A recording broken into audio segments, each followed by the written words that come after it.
અમરેલી જિલ્લામાં વરસી રહેલા મુશળધાર વરસાદને પગલે જનજીવન પ્રભાવિત થયું છે।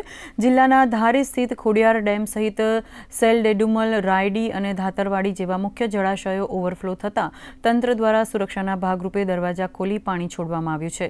નદીઓમાં આવેલા ઘોડાપૂરને કારણે અનેક કોઝવે ધોવાઈ ગયા છે અને જિલ્લાના 21 જેટલા રસ્તાઓ બંધ થતાં અંતરિયાળ ગામોનો સંપર્ક તૂટ્યો છે। ભારે વરસાદ અને પૂરની ગંભીર પરિસ્થિતિને ધ્યાનમાં રાખીને વહીવટીતંત્ર દ્વારા નીચાણવાળા વિસ્તારોના ગામોને એલર્ટ કરવામાં આવ્યા છે। નાગરિકોને નદી નાળાથી દૂર રહેવા અને માત્ર સત્તાવાર માહિતી પર વિશ્વાસ રાખવાની સલાહ આપવામાં આવી છે।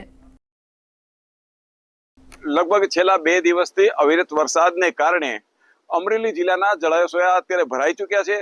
જેમાં જો વાત કરવામાં આવે રાજુલા તાલુકાના ધાતરવાડી 1, 2 એ પણ ઓવરફ્લો થઈ ચૂક્યા છે અને અમરેલી જિલ્લાનો મોટો ડેમ કહેવાતો ધારી ખોડિયાર ડેમ એ પણ ગત રાત્રિથી ઓવરફ્લો થયો છે અને હાલ અત્યારે લગભગ 2 દરવાજા 1-1 ફૂટ ખુલ્લા છે, જેને હિસાબે અમરેલી જિલ્લાના 4 તાલુકાને એલર્ટ કરવામાં આવ્યા છે।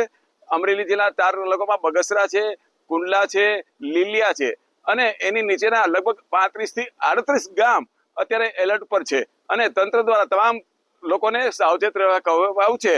દૂરદર્શન માટે ધારીથી હસમુખ રામાણી।